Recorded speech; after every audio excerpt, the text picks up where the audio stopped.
Bom dia, boa tarde, boa noite. Este é o Periscópio, comigo, César Augusto. Há poucos minutos, os italianos se sagraram campeões pela Eurocopa pela primeira vez desde 1968, após uma série de pênaltis de 3-2 contra a Inglaterra. E a Inglaterra sente a velha tristeza e frustração de não conquistar um título desde 1966. Muitos perguntam-se o que aconteceu de fato.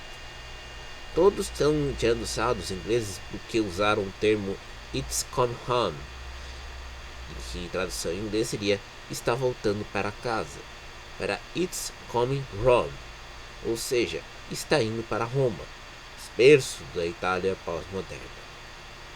Mas nem tudo é tão complicado assim. A Inglaterra jogou bem, a Itália também, mas os dois gols do tempo normal foram marcados nos inícios do primeiro, que é o gol inglês, e no segundo tempo, que foi o empate italiano. Mas o jogo sempre foi muito trancado. Durante a prorrogação, os times não puderam se arriscar muito. E ainda por cima, nos pênaltis, como é uma loteria e às vezes nem sempre aquele que desejamos ser o vencedor pode ganhar, os italianos tiveram a sorte de ter Gianluigi Donnarumma. Donnarumma fechou o gol contra os dois pênaltis perdidos pelos ingleses, que foram de Jadon Sancho e Marcus Rashford. Sendo que Sancho foi contratado agora pelo Manchester United depois de uma longa negociação com o Borussia Dortmund, onde ele jogava na Alemanha. Marcus Rashford é um dos jogadores que, vamos dizer assim, lutou pela questão da manutenção das refeições grátis para as crianças durante a pandemia, que são fornecidos pelo sistema britânico de educação. Mas, enquanto os brasileiros, na sua soberba de achar que são opinadores de tudo e de todos, falaram que estão tirando sarro dos ingleses com a "It's come home", eu me pergunto, por que vocês não vão ter o senso de humor e reconhecer que os argentinos ganharam da gente ontem de 1-0, gol de Ángel Di Maria e o primeiro título do Messi após quase 30 anos. 30 anos que os argentinos não ganhavam um título internacional e agora ganharam com o Messi. Porém, como aqui é uma república telhado de vidro, nós não temos esse sistema de autocrítica, olhar para si mesmo, ver como que o mundo funciona e falarmos aquilo que entendemos. A gente fala e entoa manadas, cânticos, slogans, em vez de pensamentos e argumentos. Isso não é muito difícil vindo de uma república onde nós não temos acesso à educação de qualidade ou até mesmo não temos a habilidade de entender um texto em sua profundidade. Nem tudo assim é tão complicado. Quando você vê que, vamos dizer assim, Jadon Sancho perdeu o pênalti, vamos ver, todos vão descer a lenha no garoto. Mas na verdade, o mesmo que aconteceu hoje com a Inglaterra na final na Euro em Wembley, aconteceu há 25 anos atrás, quando nas semifinais contra a Alemanha, Gareth Southgate, atual técnico britânico, perdeu para os alemães na cobrança de pênaltis. Mas o futebol também tem seus ensinamentos. Southgate não conseguiu avançar para as fases para as finais da Copa do Mundo de 2018. Então, no jogo de quartas contra a Colômbia, viu um dos jogadores colombianos perderem pênalti. Mas em vez da soberba de, vamos dizer assim, comemorar o título, ele foi lá e cumprimentou o jogador que perdeu o pênalti e foi abraçá-lo e consolá-lo. O futebol, às vezes, é uma sociedade sem regras, mas também muito participativa, como dizia Anthony Burgess, que foi o escritor que escreveu Laranja Mecânica. Por muitos, ainda o futebol precisa estar perdido no tempo. O futebol proletário da época de Matt Busby no Manchester United, ou que Burgess via na Escócia no Fremantle Celtic Rangers, não existe mais. Hoje, os craques jogam em grandes ligas europeias, ganham grandes horrores de dinheiro, mas e a pátria. Todos aqui criticamos o Neymar, porque ele falou falas um tanto quanto precipitadas sobre a questão do futebol. Ao mesmo tempo, nós também criticamos aqueles que defenderam o direito de torcer pelo Brasil, ou porque alguns não torceram pela Argentina. Eu aqui confesso que torci pela Alemanha na Copa de 2014 e nunca neguei isso. E acho que é justo cada um ter o direito de torcer. Tenho um amigo grande, comentarista baiano, o PVC do Pelourinho, que torce pelo futebol argentino, sem contar no meu amigo pernambucano, que sempre fala do futebol argentino com muito orgulho, por acompanhar tanto a ESPN local, quanto também acompanhar a seleção argentina e os clubes argentinos.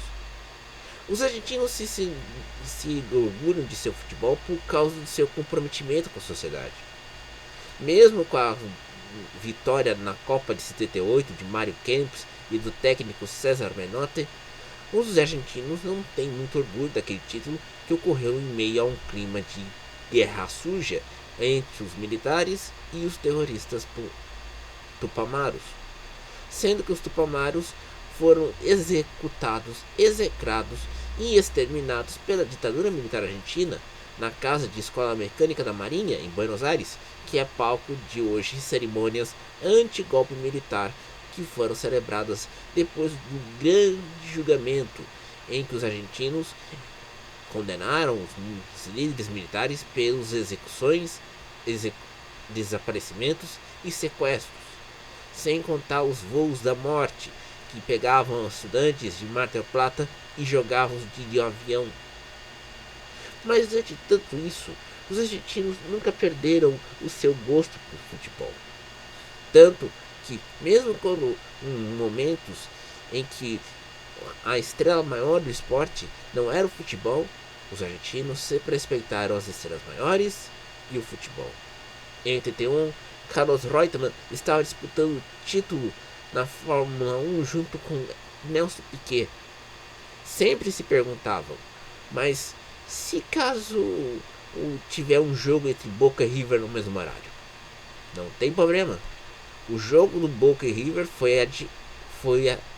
vamos dizer assim, marcado para um outro horário, para não conflitar com os jogos, com a corrida da Fórmula 1 em Buenos Aires.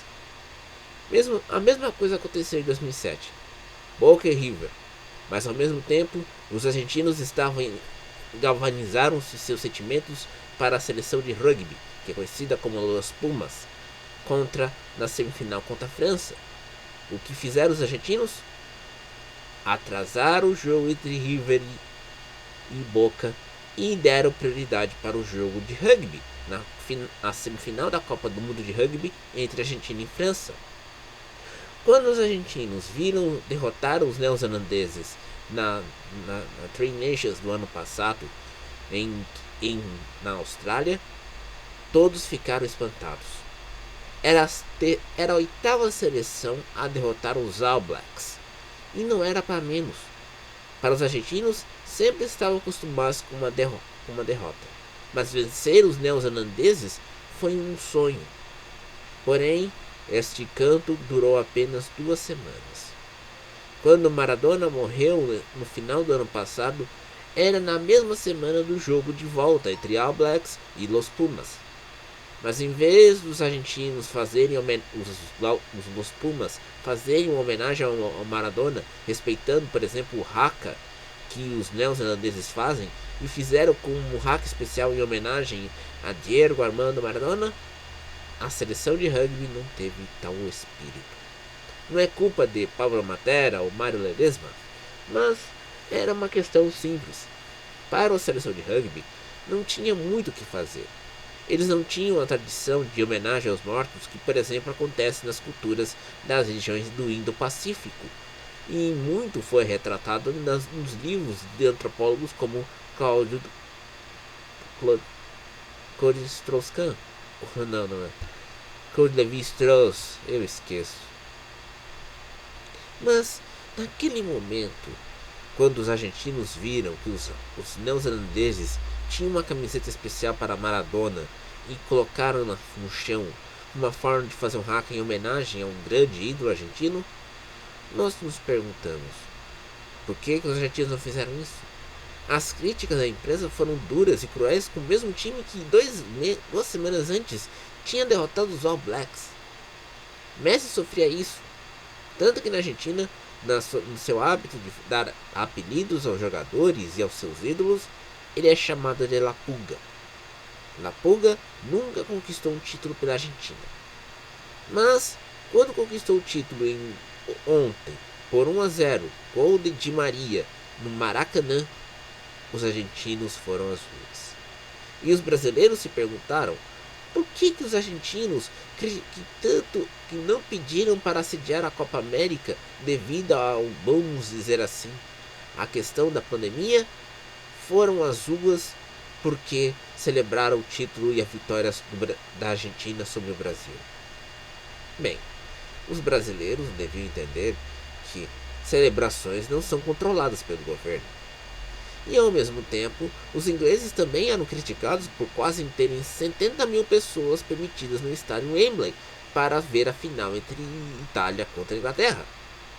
Porém, tudo aqui no Brasil é feito com vistas grossas. Se sigam aquele lema: para os amigos, tudo, para os inimigos, a lei. Parece que para os amigos permitimos, passamos o pano. Para quem não lhe é confiável, descemos o porrete. Isso é uma coisa comum e tão trágica na cultura brasileira que não permite uma reflexão, não permite às vezes nós perguntarmos sobre o que fazermos. Ontem as redes de TV tiveram uma troca de farpas, como foi hoje, sobre a questão da lei do mandante, que ainda será votada no Congresso. Bem, você se pergunta, mas o Congresso não deveria votar o impeachment do ex-presidente ou votar leis importantes do que uma lei sobre futebol? Bem, a lei do mandante estabelece que os clubes tenham liberdade para escolher qual emissora poderá transmitir seus jogos dentro de casa. Pois bem, esses direitos de arena, direitos esportivos, movimentam mais do que muitos setores da economia mundial. O futebol só perde em faturamento para a indústria do petróleo. Porém, isso não me soa muito bem. Eu sei que nós queremos ter várias emissoras transmitindo jogos de futebol ou acabarmos com o monopólio. Mas será que estamos fazendo o processo correto? Ou será que nós não estamos criando distorções de mercado onde não temos controle? Tudo fica revoltado e todos ficam perdidos diante de tal consequência, e ainda assim não sabemos como lidar com isso. E quando um governo de plantão resolve mudar as regras do jogo, sempre serão vistos como uma forma de limitação de liberdade de expressão. Bem, eu lembro que na Argentina, na era Kirchner, tanto de Nestor como de Cristina, o futebol teve que passar por coisas desse tipo. O Grupo Clarim tinha os direitos de transmissão de todos os campeonatos disputados na Argentina de futebol. Porém, com uma lei dos meios, vamos dizer assim, o governo argentino cortou-lhe as relações diplomáticas e deixou que o Estado argentino transmitisse os jogos de futebol, o que foi conhecido de futebol para todos. E isso foi acatado pela Federação Argentina, conhecida como AFA, do então eterno presidente Julio Grondona. Porém, tudo mudou. Quando chegou Maurício Macri, que tinha em sua história ter sido presidente do Boca Juniors na era vitoriosa e tinha sido prefeito da cidade de Buenos Aires, voltou-se à normalidade dos direitos, onde todos podiam disputar, e o Grupo Clarim não teve que se intrometer. Pois bem, sai Macri e entra Roberto Fernandes, e Fernandes pede e paralisa tudo por causa da pandemia. Os argentinos não tinham como ter vacinas, tiveram que fazer acordo com os russos para a importação das vacinas Sputnik V. Porém, tudo mudou. Agora, os argentinos criaram vários campeonatos e venderam seus direitos de transmissão até 2030 para o mundo inteiro. Enfim, acho melhor a gente ler um pouco os jornais, não é mesmo? Este é o Periscópio, edição de domingo, 11 de julho de 2021. Bom dia, boa tarde, boa noite.